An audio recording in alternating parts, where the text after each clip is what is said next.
Hello সবাইকে, আমি সুস্মিতা। তো দেখতে পাচ্ছ চিকেনটা কীভাবে রান্না করলাম তোমার সাথে রেসিপিটা শেয়ার করব। তো দেখো, এখানে আমি দুটো শুকনো লঙ্কা নিয়েছি। এখানে আছে পেঁয়াজ আছে, আদা আছে, চালমগজ আছে, ধনিয়া আছে, দারচিনি আছে, দুটো কাঁচা লঙ্কা আছে, রসুন আছে, গোটা জিরে আছে, ইসে আছে, কাজু বাদাম আছে। তোমরা যে যেরকম ঝাল খাবে তোমরা সেরকম ঝাল খাবে, আমি যেরকম ঝাল খাবো আমি তো সেরকম নিয়েছি। আর আধা ঘন্টার জন্য গোলমরিচ নুন দিয়ে হলুদ ছাড়া মাংসটাকে একটু ম্যারিনেট করে রেখে দেবে। এইবার একটু হালকা রিফাইন তেল দেবে আর হালকা একটু দিয়ে যে ম্যারিনেট করে যে মাংসটা আমরা রেখেছি সেই মাংসটাকে ভেজে নেব। হালকা করে ভেজে নেবে, হালকা হালকা লাল লাল করে ভেজে নেবে। তো তখনই দেখবে যে হালকা একটু ভাজা হয়ে গেলেই সেদ্ধটা তখনই মাংস হয়ে যাবে। তো দেখো, আমিও হালকা হালকা করে ভেজে নেব, তোমরা দেখতে পারবে। যেইটুকুনি ধরছে কড়াইতে আমি সেইটুকুনি দেওয়ার চেষ্টা করছি, বাট বেশি তো আর হবে না। তো দেখো কি সুন্দর হালকা হালকা ব্রাউন ব্রাউন কালার হয়ে গেছে। তো বেশি ভাজবো না, বেশি ভাজলে আবার মাংস যে নরম থাকে সে নরমটা থাকবে না। তুমি হালকা হালকা করে দেখো কি সুন্দর ব্রাউন ব্রাউন কালার হয়ে গেছে। আমি এবার মাংসগুলো তুলে নেব।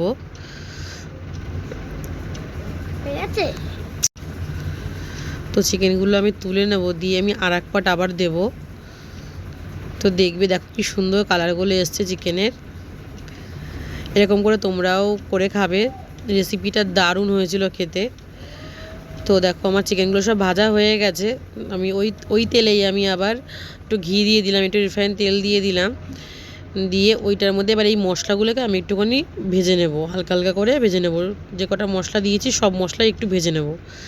এটাকে ভেজে এটাকে মিক্সি করতে হবে। তো দেখো আমি এটা মানে এরকম গোটা গোটা থাকবে না। তোমরা যদি মনে করো যে গোটা গোটা এরকম রান্না করছি, না, এরকম গোটা গোটা থাকবে না, এত বড় বড় পেঁয়াজ থাকবে না। এটা একটু আমি হালকা হালকা করে একটু ব্রাউন ব্রাউন কালার করে একটু ভেজে নেব। বেশি ভাজবে না, বেশি ভাজলে আবার তিতা লাগবে, মানে যেহেতু গোটা গোটা মশলাগুলো আছে তো বেশি ভাজা যায় না। এটা মানে হালকা নর্মালি ভাজতে হয়। জাস্ট 5 থেকে 7 মিনিট একটু ভেজে নেব, বেশিক্ষণ ভাজবো না, যেহেতু এটা আমি মিক্সি করব। দেখো ভাজা হয়ে গেছে, আমি দেখো এটা মিক্সি করে নিয়েছি। দেখো মিক্সি করলে বেশ এরকম একটু কালারটা আসবে। দেখো হালকা হালকা বাদামি বাদামি বেশ কালারটা এসছে। তো আমি আবার রিফাইন তেল দিয়ে দেবো। রিফাইন তেল দিয়ে এর মধ্যে হালকা একটু আবার ঘি অ্যাড করব। মানে এই রান্নাটার মধ্যে পুরো জাস্ট ঘি দিয়ে তৈরি, তোমরা যে কোনো ঘি ইউজ করতে পারো। একটু হালকা ঘি দিয়ে দেবো। এর মধ্যে আর কিছু ফোড়ন দেবে না। তো আমিও ফোড়ন দিইনি, যেহেতু ওই জন্য আমি তোমাদের বারণ করছি। তো যেই পেস্টটা আমি করে নিয়েছি সেই পেস্টটা আমি দিয়ে দিলাম, দিয়ে একটু হালকা এর মধ্যে হলুদ অ্যাড করবে না, ভুলেও হলুদ অ্যাড করবে না, কারণ এই রান্নাটার মধ্যে হলুদ যায় না।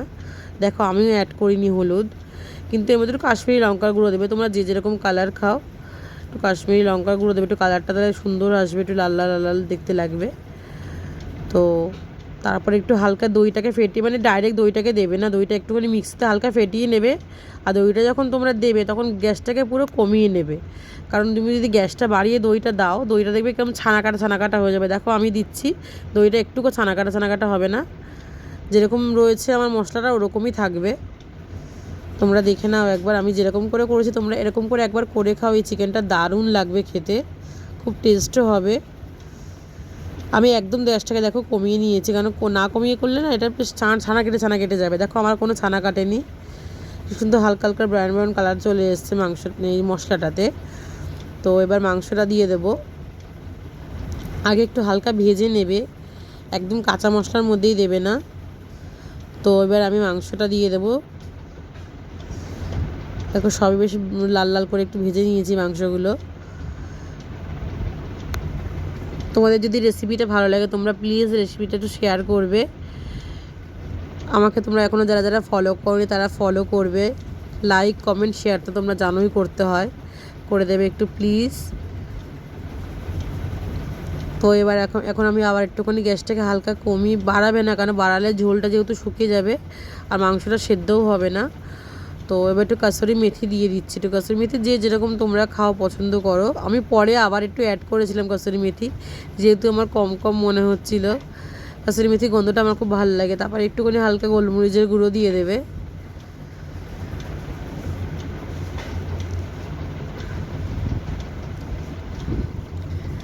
দিয়ে এটাকে এবার একদম গ্যাস কমিয়ে এটাকে হালকা হালকা করে হতে দেবে, বেশি বাড়াবে না। দিয়ে তারপরে হালকা একটু গরম জল দেবে, বেশি দেবে না, অল্প, মানে বুঝে, তোমরা যে যেরকম মাংস আনবে সে সেরকম বুঝে মানে জলটা দেবে। দিয়ে গ্যাসটা বেশি বাড়াবে না। দেখো আমার চিকেনটা রেডি হয়ে গেছে। তো চিকেনটা কীরকম লাগছে তোমরা আমাকে কমেন্ট করবে, কমেন্ট করে বলবে। খেতে অসাধারণ হয়েছিল। এটা তুমি রাইসের সাথেও খেতে পারো, তুমি পরোটার সাথেও খেতে পারো, তুমি রুটির সাথেও খেতে পারো, সব কিছুর সাথে খেতে পারো। তো আমার ভিডিওটা কীরকম লাগলো তোমরা আমাকে লাইক কমেন্ট শেয়ার প্লিজ করে দিও। Bye bye.